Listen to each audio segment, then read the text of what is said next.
I called off a $70,000 wedding 5 days before it happened, after my fiancée slid me a contract from her parents. 5 days before the wedding, she pushed a legal document across the kitchen table like it was nothing. I called off a $70,000 wedding 5 days before it happened, after my fiancée handed me a contract from her parents. Hi, I'm Jake. I'm 35. And last week I pulled the plug on a $70,000 wedding with less than 5 days on the clock because my fiancée tried to sell off 20% of my company to her parents. 5 days. That's how long Claire gave me to prove I was serious about building a future together. Her words, not mine. But it wasn't about love. It wasn't about commitment. It wasn't about two people joining their lives because they genuinely wanted to wake up next to each other for the next 50 years. It was about control. Specifically, financial control. And it came wrapped in legal jargon inside a glossy manila envelope, like some twisted Hallmark special. The kind of moment that makes you question every single decision you made leading up to it. The kind that makes you replay every conversation, every "I love you," every moment you thought was real, wondering how much of it was genuine and how much was groundwork for the con. Claire's family had that old money energy mixed with reality TV delusions. Her dad, William, used to wear cufflinks to breakfast, like he was attending a board meeting at 7 in the morning. The man would come down in a pressed shirt and slacks to eat scrambled eggs. Every single morning. Her mom, Patricia, once told me my $8,000 watch looked cute, like something a guy who was still working his way up would wear. Her exact words. She delivered it with this little smile that was supposed to seem supportive, but felt more like a pat on the head you give a dog who finally learned to sit. And despite all that polish and pretend sophistication, they were bleeding money quietly, desperately. I should have seen it coming. The signs were all there. The way William would change the subject whenever real estate prices came up. The way Patricia's smile would tighten when someone mentioned their latest vacation. I really should have paid more attention. But love is something else entirely, and Claire was the perfect dose. Stunning, sharp-tongued, and sugar-coated. Just enough to distract me from the red flags flapping in the breeze, like parade banners I refused to acknowledge. I convinced myself she was different from her parents. That she saw me for who I was, not what I'd built. Until that Tuesday. I'd just spent 13 hours at my warehouse dealing with a vendor nightmare that nearly cost me a major contract. Some supplier had sent the wrong parts, mixed up 2 orders completely, and my team had spent the entire day sorting through boxes and making angry phone calls while I did damage control with the client. I walked in expecting dinner, maybe a hug, possibly some bad Netflix and comfortable silence. The kind of evening where you don't have to talk much, because just being in the same room is enough. What I got instead was a cold stare across the kitchen island and the envelope that changed everything. Claire was sitting there when I walked in. No dinner on the stove, no greeting, just her, perched on a bar stool with her hands folded over a manila envelope like she was presenting a business proposal, which, looking back, she was. You need to sign this before Friday, she said, like she was reminding me to pick up dry cleaning. Casual, almost bored. Like this was just another checkbox on the wedding to-do list. Pick up the suits from the tailor.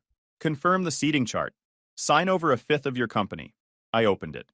The words blurred together at first, but then they sharpened into focus. 20% equity in Atlas Industrial Supply transferred to William and Patricia Harrington. Non-voting shares, but with audit and veto rights on any transaction over $10,000. Basically, I'd need a permission slip to buy office toilet paper. I'd need their approval to make basic business decisions in my own company. The company I'd built from nothing with my own 2 hands. I read the clause 3 times because I couldn't believe what I was seeing. There were provisions in there that would let them review my books quarterly, force me to justify any major purchase, even block hiring decisions if they wanted to. I actually laughed out loud, the kind of laugh that escapes when your brain can't quite process the audacity of what it's reading. It sounded strange even to me, hollow and sharp. Claire didn't laugh. You built this business alone? She said, unnervingly calm. But we're getting married. My parents just want to protect me. They invested in me my whole life. Private schools. College. The apartment I lived in before we met. They deserve a stake in my future. In our future. That was the moment I knew. I wasn't marrying a partner. I was merging with a hostile entity. And they thought I'd say yes because they thought I was desperate. They thought I was so in love, so invested in the wedding and the life we'd planned, that I'd sign away everything I'd built for a chance to keep her. They'd miscalculated badly. They had absolutely no idea what I was about to do.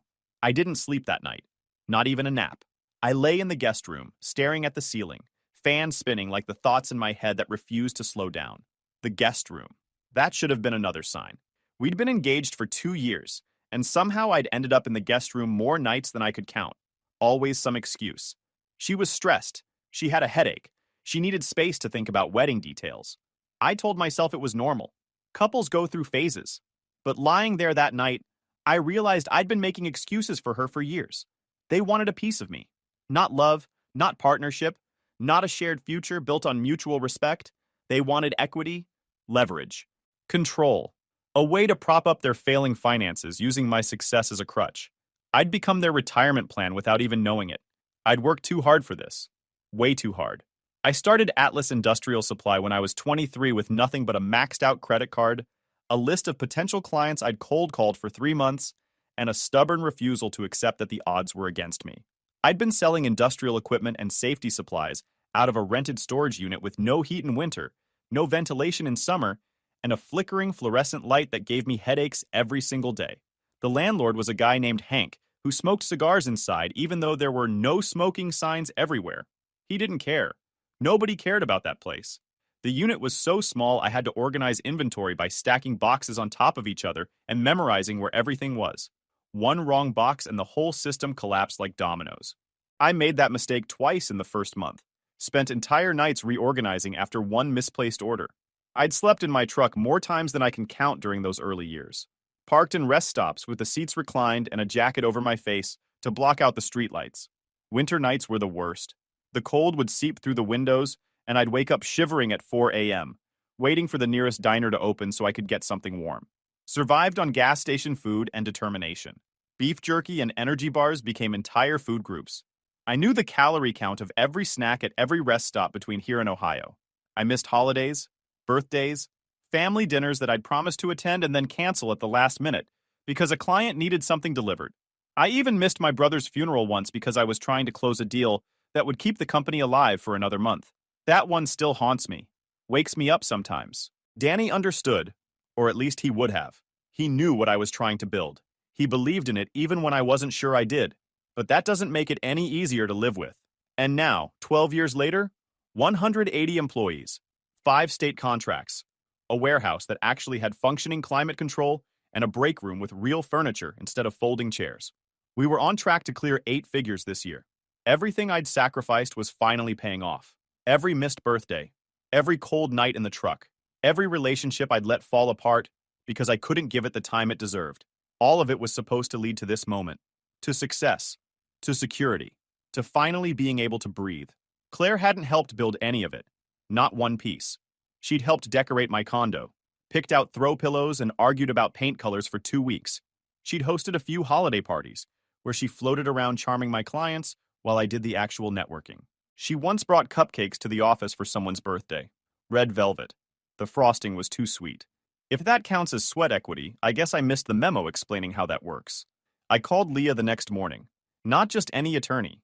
Leah Sherman, my college friend turned corporate attorney, the woman who once sued a hedge fund and made them apologize publicly. Twice. Different lawsuits. Different funds. Both times they thought they could steamroll her. Both times they learned otherwise. She had a reputation for being absolutely ruthless when someone tried to pull something shady, and she loved every second of it. I'd seen her in depositions. She'd smile at opposing counsel like a shark that just smelled chum in the water. She didn't say a word when I dropped the contract on her desk. Just took it, put on her reading glasses, and started scanning. Her office was cluttered with case files and legal books, but she knew exactly where everything was. After about 5 minutes, she leaned back. Her face did that slow smile she does when she smells blood in the water. Clause 4, she said, tapping the page with her pen. They get veto power over your expenses. You couldn't buy office supplies without asking Daddy Warbucks for permission. And look at this language here. Material business decisions require unanimous consent of all equity holders. That's not just veto power. That's operational control. And the shares? I asked, already knowing the answer was going to make me sick. They're structured in a trust, with asset shielding. You'd never get them back. Not without a legal battle that would cost you more than the shares are worth. And even then, the way this is written, they could tie you up in court for years. Whoever drafted this knew exactly what they were doing. My stomach dropped. So what do I do? Leah leaned forward, eyes sharp. You act, but not yet. They gave you a deadline, right? Friday? Use it. Stall. Smile. Make them think you're weak. Make them think you're considering it, that you're scared of losing the wedding, losing Claire. Then we hit back with evidence. Hard evidence they can't spin or explain away. She passed me a legal pad. Let me be clear. This isn't a prenup argument. This isn't cold feet or wedding jitters or a disagreement about finances. This is a corporate hijack wrapped in wedding paper. She's not your fiancée anymore. She's a front for a takeover. The wedding was just the delivery mechanism. It hit me then. Claire never wanted a marriage. She wanted an acquisition, and I was the target company she'd been grooming for years. Every date, every kiss, every conversation about our future. All of it was due diligence. Thursday night, Claire invited me to dinner at her parents' estate to clear the air.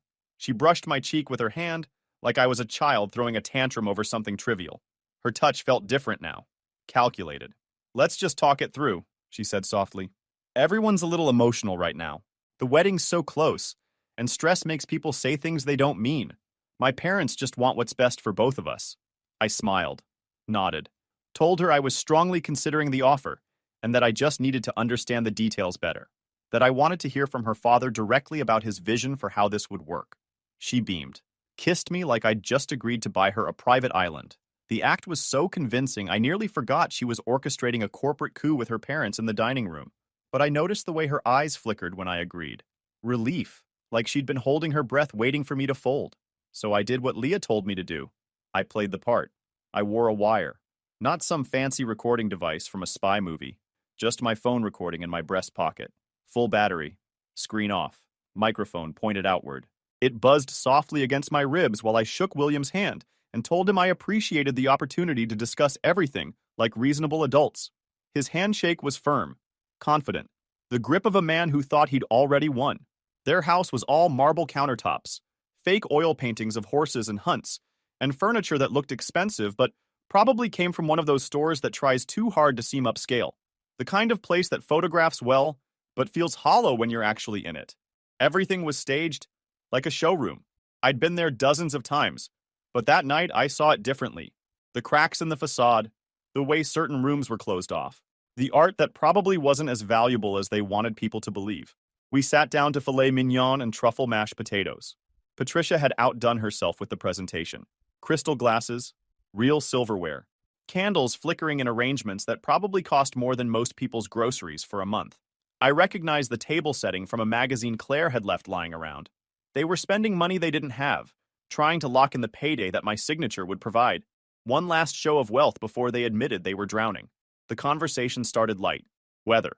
Sports. Some story about a neighbor's renovations that went sideways.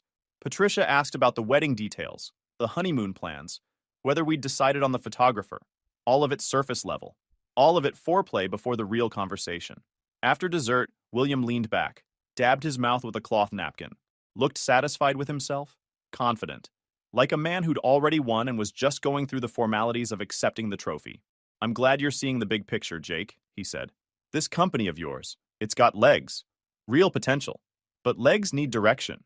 They need guidance from someone who understands the bigger picture. I can provide that.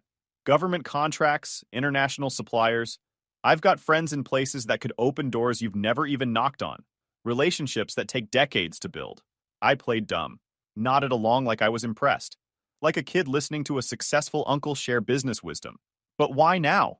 Why before the wedding? Patricia chimed in, setting down her fork delicately. Because timing is everything, dear. The market's volatile. Nobody knows what next year will bring. We just want Claire to be protected. And frankly, we're not comfortable with her entering this marriage with no stake while you hold everything. That doesn't seem fair to anyone. Marriage is supposed to be a partnership. Fair, I said, nodding slowly, smiling. That makes sense. Just one question, William. He raised an eyebrow, took a sip from his glass. Of course. Ask anything. Is it true you're 3 months behind on your mortgage? The air changed instantly. The temperature in the room seemed to drop 10 degrees. The clink of his glass on the table was louder than it should have been. Patricia's smile froze like someone had paused a video. Who told you that? He barked. His face shifted from confident patriarch to cornered animal in about half a second. Doesn't matter, I said calmly. Kept my voice steady. Friendly, even. What matters is whether this 20% is about protecting Claire or about bailing you out. Because from where I'm sitting, it looks a lot like the second option. The timing, the urgency, the way this contract is structured to give you control. rather than just ownership. Claire shot up from her chair. The sound of it scraping against the tile cut through the silence like a blade. Jake, that is so out of line. You don't come into my parents' home and accuse them of something like that. No, Claire, I said, keeping my voice steady, not raising it, not giving them the satisfaction of seeing me lose control. What's out of line is asking me to hand over a fifth of my company to a man being sued by two contractors for unpaid renovations. I did my homework. Public records are interesting reading when you know where to look. County courthouse has all kinds of information if you take the time to search. William's face flushed purple. The Distinguished Patriarch Act crumbled in real time. I watched years of carefully constructed superiority collapse like a house of cards. You ungrateful punk, he growled. You think that little supply business makes you better than us? We welcomed you into this family. We accepted you despite your background. No, I said calmly. I think running it with honesty does. I think building something real instead of pretending to have something you don't makes a difference. Claire's voice went ice cold. You have until Friday to change your mind, Jake, or we're done. The wedding, the future, all of it. Gone. I stood up, pulled my phone from my pocket, pressed stop on the recording, made sure they saw me do it, let the realization wash over their faces. We're already done. I left their house without another word. No shouting match, no dramatic door slam, no final speech about betrayal and trust. Just me, my phone, and a mind spinning like a wheel on black ice trying to find traction. By the time I got home, Claire's things were already half-packed. Or maybe they'd always been ready to go, like she had an exit strategy prepared before she ever handed me that envelope, boxes labeled and neatly taped, stacked in the corner like she'd been planning her retreat for weeks. It was like she'd been planning her departure before I ever opened that document. Maybe she always knew this was a possibility. Maybe she had a timeline all along. I sat down, stared at the boxes, her handwriting on the labels. Clothes, winter. Books. Bathroom stuff. So organized, so prepared. The Claire I thought I knew was spontaneous, scattered, always losing her keys, always running late. But this Claire had been ready to leave at a moment's notice. The next morning, I emailed the recording to Leah with the subject line, nuclear option. 10 minutes later, she called. No greeting, no small talk. Just, oh, this is gold. Pure, unfiltered gold. We're going scorched earth. She drafted a legal statement with timestamps, transcripts, and context. Documented everything. The contract terms, the dinner conversation, the admission about the mortgage. Then sent it to every single mutual connection we had. Friends, colleagues, even my florist. But we weren't posting anything publicly yet. Leah said, let them make the first move. Let them lie first. Let them try to control the narrative. Then we bury them with the truth. Make the contrast impossible to ignore. And they did. Oh man, did they ever. Saturday morning, Claire posted a video. Full glam, soft lighting, sad piano music in the background. The whole production. A single tear rolling down her cheek so perfectly timed, I almost wanted to applaud the effort. She must have done multiple takes to get that tear to fall at exactly the right moment. She called me controlling, said I isolated her from her family, that I refused to let her work or contribute to our relationship, that I made all the decisions and never considered her feelings, that I threatened her when she asked for fairness. No mention of the 20% equity grab. No mention of the hostile takeover dinner. No mention of the contract that would have given her parents control over my company. Just vague, manipulative half-truths and one Oscar-worthy performance. My phone exploded. Texts from friends asking if I was okay. DMs from people I barely knew demanding explanations. Even my cousin asked if I needed someone to talk to.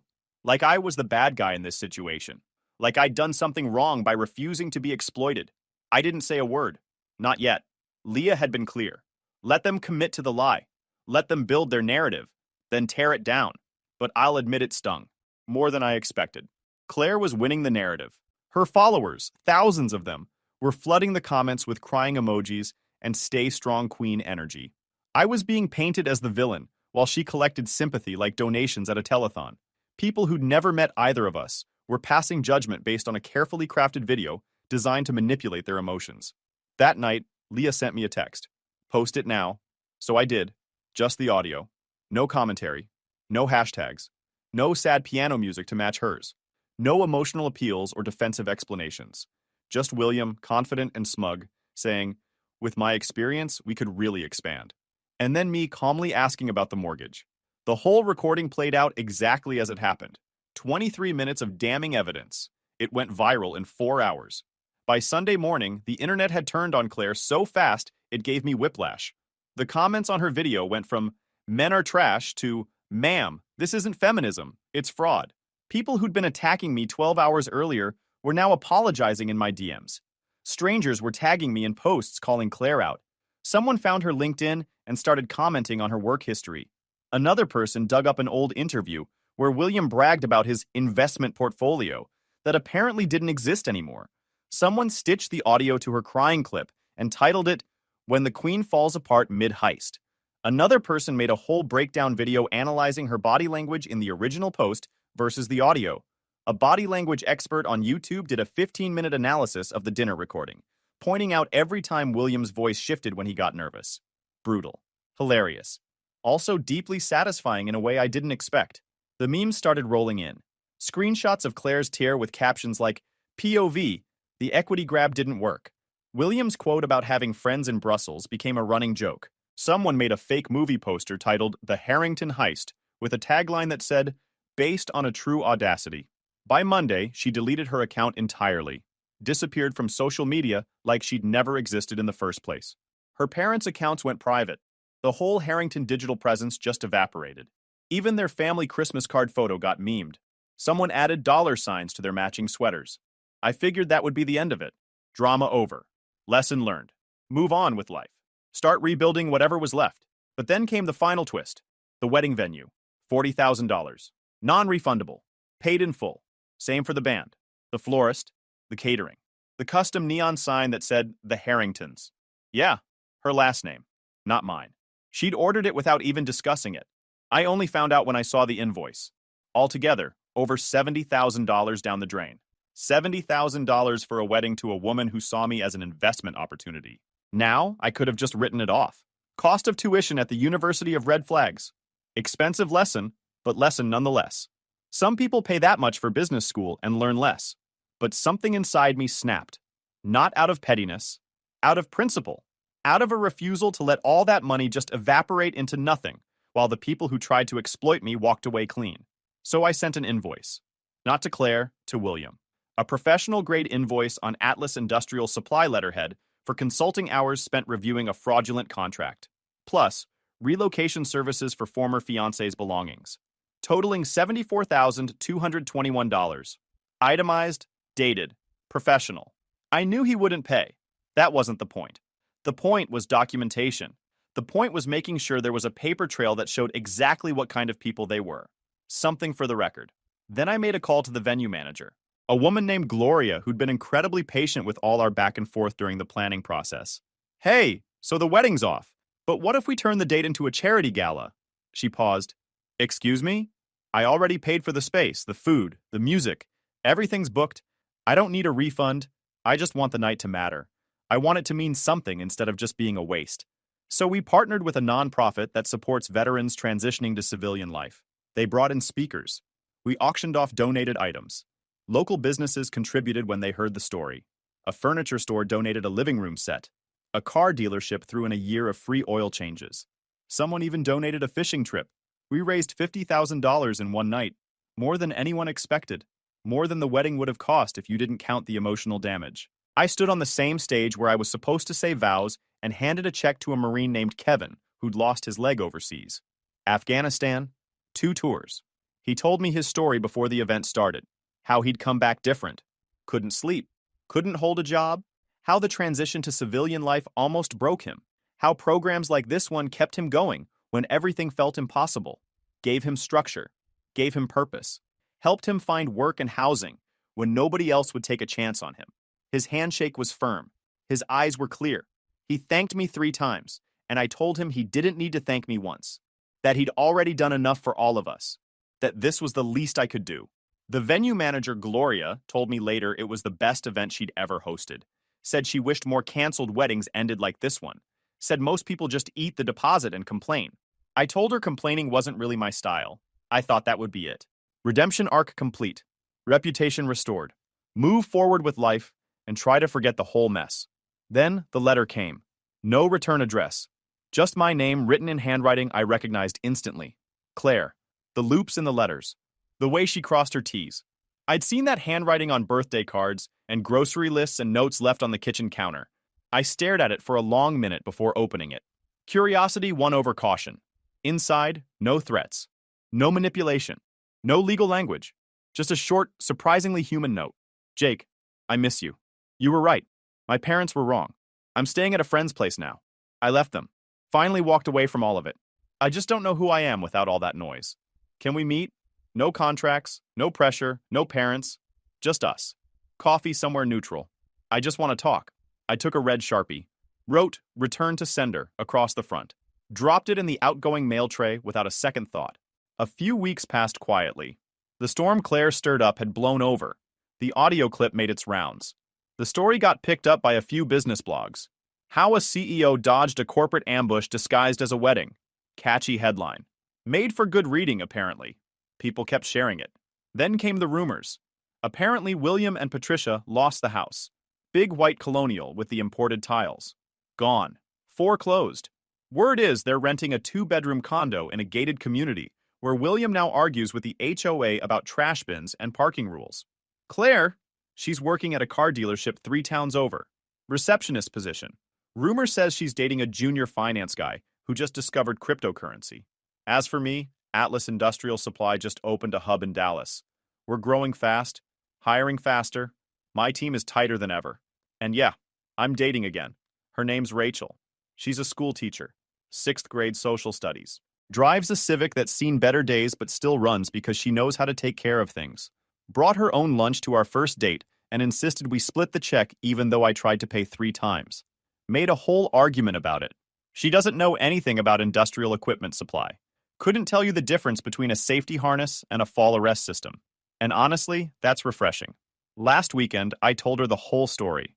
From the envelope to the fundraiser to the letter I sent back unopened. She didn't gasp. She didn't pity me.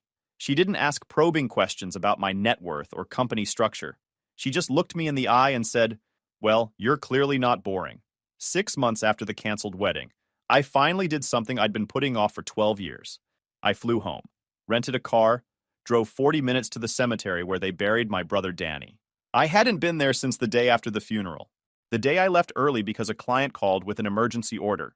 I'd told myself I'd go back. Every year I'd tell myself the same thing. And every year something came up. A contract, a deadline, an excuse. The cemetery was quiet. Just me and the groundskeeper mowing somewhere in the distance. I walked past rows of headstones until I found his. 3rd row from the oak tree. Just like I remembered. The headstone was simple. Just his name, the dates, and a line our mom picked out. Gone too soon, loved forever. I stood there for a long time. Didn't say anything at first. Just let the silence sit. Let it press against my chest until I couldn't hold it anymore. Then I told him about the scholarship. About Claire. About Rachel. About the company hitting 8 figures and the warehouse in Dallas. I told him about the viral audio and William's bankruptcy. Told him everything I'd been saving up for 12 years of missed visits. The wind picked up while I was talking. Rustled the leaves in the oak tree. Probably just weather. But I'd like to think he heard me. I'd partnered with 3 high schools and a community college. The Danny Grant. Full tuition, tools, and mentorship for kids who wanted to work trades. Kids like us. Kids who grew up without money or connections. Kids who'd never get a handout but would outwork anyone if you gave them half a chance. The applications had already started coming in. Hundreds of them. Kids with stories that hit you right in the chest. One kid wrote that he'd never owned anything with his name on it. He wanted to start with a work uniform. Something that said he belonged somewhere. Another said she walked 2 miles to class every day because she didn't have a car. Never missed a day. Never complained. She wanted to learn to fix engines. Maybe build one someday. A third kid talked about how his dad worked 3 jobs and still couldn't afford to send him to trade school. He wanted to become an electrician, so his dad could finally retire. I read every single application. Took me 2 weeks. Some of them I read twice. These weren't kids looking for handouts. They were kids looking for a shot. A chance to prove what they could do if someone just opened the door. Rachel helped me pick the first 3 finalists. Said they reminded her of stubborn kids with good hearts. I asked her what that meant. She said, "You, dummy." The scholarship gala was small. Nothing fancy. Just friends, family, former clients, and my warehouse crew. Rachel wore a blue dress and spent half the night talking to my operations manager about supply chain bottlenecks. She actually seemed interested. The first recipient was a 19-year-old named Jerome. He gave a speech that almost took me out.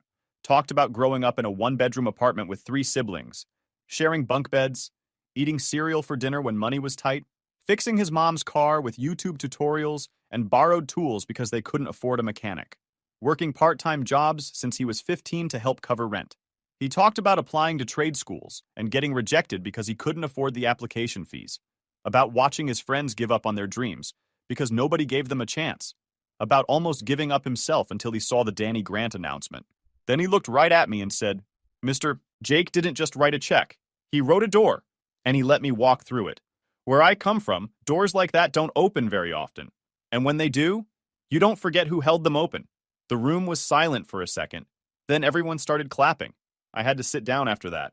My voice wasn't going to cooperate if I tried to speak. Rachel squeezed my hand. Didn't say anything. Didn't need to. 3 weeks later, I got a call from Leah. "You're going to love this," she said. William Harrington just filed for bankruptcy. Chapter 7. Full liquidation. The house, the cars, the fake oil paintings, all of it going to auction. I didn't say anything for a second. Let it sink in. "They tried to fight it," Leah continued. "Hired some cut-rate attorney to argue they had assets overseas. The judge didn't buy it. Turns out those friends in Brussels William bragged about? They don't exist. Never did. The whole international business network was smoke and mirrors." And Claire? Moved to Arizona. Apparently she's selling timeshares now. Lives in a studio apartment in Scottsdale. A far cry from the marble countertops. I laughed. Actually laughed. Not out of spite, just at the sheer absurdity of how it all played out. A year ago, they were planning to take 20% of my company. Now they were liquidating furniture to pay off creditors. "One more thing," Leah added. "Remember that invoice you sent him?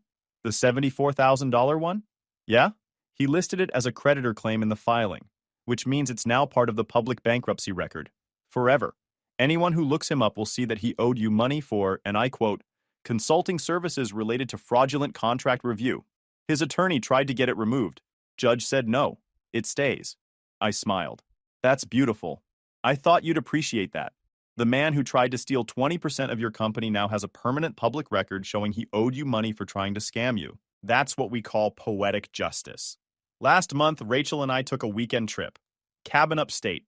No cell service, no spreadsheets, no emails pinging at 2 a.m. about delayed shipments or vendor issues. She brought puzzles. I brought a book I'd been meaning to read for 3 years. Finally cracked the spine. The place was buried in pine trees. One of those old wooden cabins with a porch that creaked when you walked on it. A fireplace that actually worked. No TV, no Wi-Fi. Just silence and trees and the occasional bird making noise outside. We cooked dinner together. Nothing fancy. Just pasta and garlic bread. She hummed while chopping vegetables. Barefoot on the tile. Completely at ease. Not trying to impress anyone. Not checking her phone every 5 minutes. Just present. I realized I couldn't remember the last time I'd done that. Just been somewhere without thinking about what was next. Without running numbers in my head or planning for problems that hadn't happened yet. After dinner, we sat on the porch watching stars. I couldn't remember the last time I'd seen that many. In the city, you forget they're there. Light pollution blocks everything out. But up there, the sky was packed with them. "You know what I keep thinking about?" she said. "What?" "That $70,000 wedding. All that money, all that planning, and it would have been the worst decision of your life. Probably. So technically, you made $70,000 by not getting married." I laughed. "That's not how math works." "Sure it is. You avoided a bad investment. That's profit." She had a point. Atlas Industrial hit 8 figures last quarter. First time ever. We broke ground on a second warehouse in Houston. The Dallas hub is already running at capacity, so we needed more space. I promoted my operations manager to VP and finally took my name off the emergency contact list. Let the team handle things. Turns out they're better at it than I was. My phone doesn't buzz at midnight anymore. I sleep through the night. Weekends are actually weekends now. Still feels strange sometimes, but I'm getting used to it. Jerome started his apprenticeship at a garage downtown. Sends me updates every few weeks. Pictures of engines he's rebuilt. Tools he's learning to use. Diagrams he's studying. Last week he texted me a photo of his first paycheck stub. Just the stub. No caption needed. I knew what it meant. First money he'd ever earned doing something he actually wanted to do. I saved that text. Put it in a folder on my phone with the other updates from scholarship recipients. 4 of them now. each one sending progress reports like they're afraid I'll forget about them. I won't. Rachel's already planning next year's scholarship gala. She wants to double the recipients, expand to 2 more schools, maybe add a vocational track for healthcare workers. I told her that sounded expensive. She said, "Good thing you're not boring." The other day, I was cleaning out my desk and found the original contract, the one Claire slid across the kitchen island. 20% equity, audit rights, veto power over transactions. 8 pages of legal language designed to strip away everything I'd built. I read through it one more time, all those clauses designed to trap me. All that careful wording meant to make it sound reasonable. Family partnership, shared success, protecting our future together. Every phrase crafted to hide what it really was. A heist. I thought about framing it, putting it on my office wall as a reminder of how close I came to losing everything. But that felt wrong, like keeping a trophy from a war you never asked to fight. So I shredded it, fed it through the machine piece by piece until there was nothing left but confetti. Watched the strips pile up in the bin. 8 pages reduced to ribbons. Took about 30 seconds. Felt like closing a chapter that should have ended a long time ago. I dumped the confetti in the trash and went back to work. Guys, we are so close to hit 100,000 subscribers on this channel. If you are not subscribed to the channel, please consider subscribing. It really helps hit that 100,000 mark. Thanks for making this dream come true.